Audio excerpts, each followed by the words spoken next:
Plein de bonjour à tous, j'espère que vous allez bien. Aujourd'hui, on se retrouve. Je suis malade comme un chien. Générique.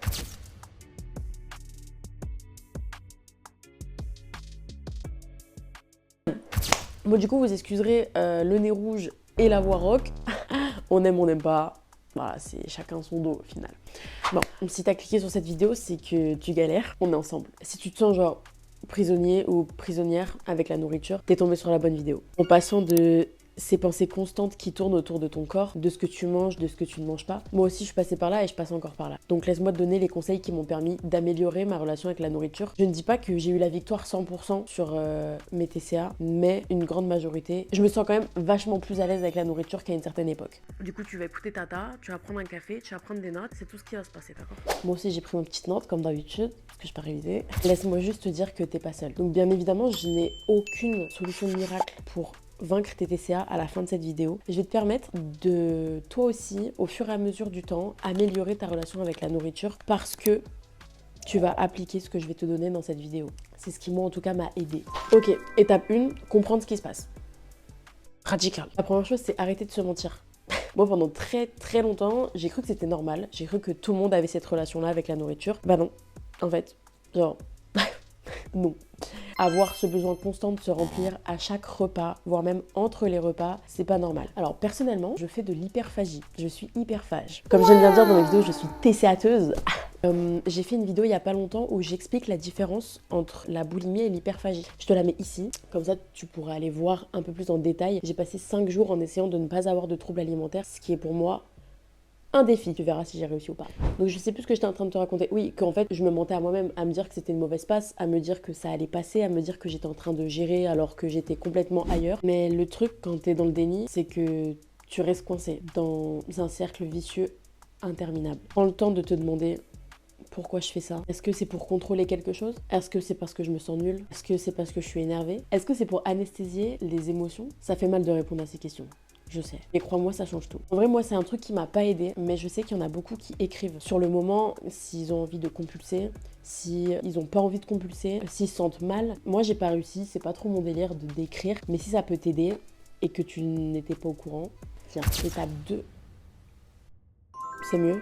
L'étape 2, créer des petits repères. Petit à petit, on va faire de plus gros repères, mais au début, sois indulgent et indulgente avec toi. Ensuite, il faut donner un peu plus de structure à tes journées, sans forcément être dans le contrôle, mais pour enlever un peu de bordel dans ta tête. Moi, ce qui m'a aidé, c'est programmer mes repas.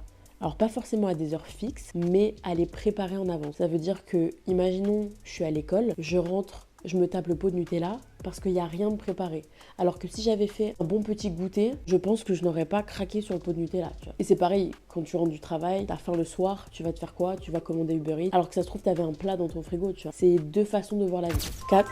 Remplacer la compulsion par une autre action. C'est le plus dur, et je le dis au présent parce que c'est vraiment encore le plus dur à aujourd'hui. C'est pour ceux qui ne savent pas et qui tombent sur la vidéo par juste curiosité. Les TCA, surtout l'hyperphagie parce que je l'ai vraiment vécu et que je le vis encore. Quand t'as une envie de manger, c'est très dur de contredire ton corps et de ne pas le faire. Genre c'est comme une envie de fumer, tu vois. Donc te dire ok là je vais aller compulser, non je vais le remplacer par autre chose, c'est une très très grosse étape. Mais si je te le partage, c'est parce que je sais que t'en es capable. Je donne pas ce genre de tips à n'importe qui, tu vois ce que je veux te dire. Ok, maintenant parlons des envies compulsives. Tu les connais ces moments où tu te dis que tu vas craquer, que tu vas plus rien contrôler. Avant j'étais dans ce cercle, beaucoup plus que maintenant. Je mangeais tout ce que je trouvais, jusqu'à épuisement des stocks. Et après je culpabilisais à la mort. Et parfois même je tombais dans la boulimie avec des comportements compensatoires. Et tu comprendras si tu as vu ma dernière vidéo. Ce que j'ai appris c'est qu'on peut pas juste arrêter une habitude, faut la remplacer en fait. Je t'ai dit que c'était le plus gros du travail, hein. Moi je te pose ça là, après tu fais ce que tu veux. En fait, quand je sens que ça vient, parce que parfois je le sens pas, bah, je me force à faire quelque chose que j'aime. Par exemple, j'adore me faire les ongles. Je sais que c'est quelque chose qui peut me prendre la journée si je m'applique et que je fais beaucoup de dessins, etc. Et je sais que du coup, les journées où je me fais les ongles, je vais pas compulser parce que mon esprit va être occupé à un truc que j'aime. Et que quand tu compulses, c'est que c'est un truc qui va pas. Tu vois ou pas? Le plus attire le plus. Bah, c'est pareil pour le moins. Je sais pas si c'est clair. Pas clair, hein? Bah vas-y, fais la vidéo à ma place. Donc du coup, teste ça et dis-moi des nouvelles. Le fait d'occuper ton esprit à un truc que t'aimes, forcément tu vas pas aller compulser, puisque compulser c'est pas un truc que t'aimes, malsainement si en fait. Enfin bref, je sais pas si je suis claire, ça me perturbe, dites-moi si je suis pas claire. Hein. Étape 4, chercher de l'aide. Je sais c'est pas le plus facile et c'est une vraie preuve de courage que de parler à un professionnel, d'exprimer des choses que peut-être personne n'a jamais entendues. C'est limite pire que d'être nu sur la place publique, je pense.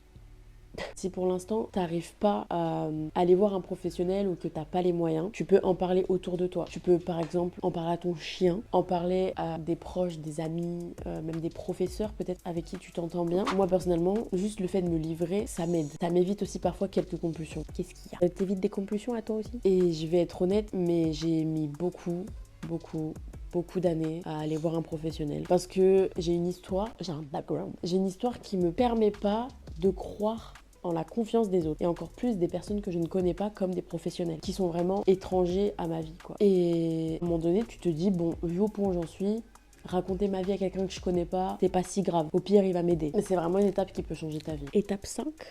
Enfin, le plus dur, c'est accepter que ça prendra du temps. Accepter que c'est un vrai défi quotidien et qu'on bataille tous les jours. Et il faut accepter que tu auras des jours où tu vas être invincible et il y a des jours où tu penseras que tout est foutu. Mais c'est ok.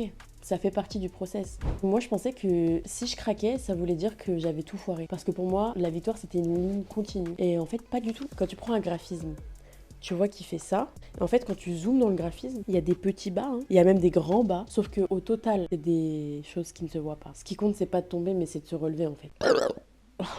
My bad. Enfin bref, sois patiente avec toi-même. Limite, parle-toi comme si t'étais ta meilleure amie, tu vois. Rassure-toi, aide-toi, comprends-toi. Et comme je te dis, c'est vraiment un travail de plusieurs années. Plusieurs très longues années même. Parce que tu le mérites. T'as pas à être parfaite ou digne d'amour. T'es suffisante là, maintenant où tu es. Avec tes défauts, tes qualités, tes défis, tes victoires, tes échecs. Tu fais la conclusion avec moi?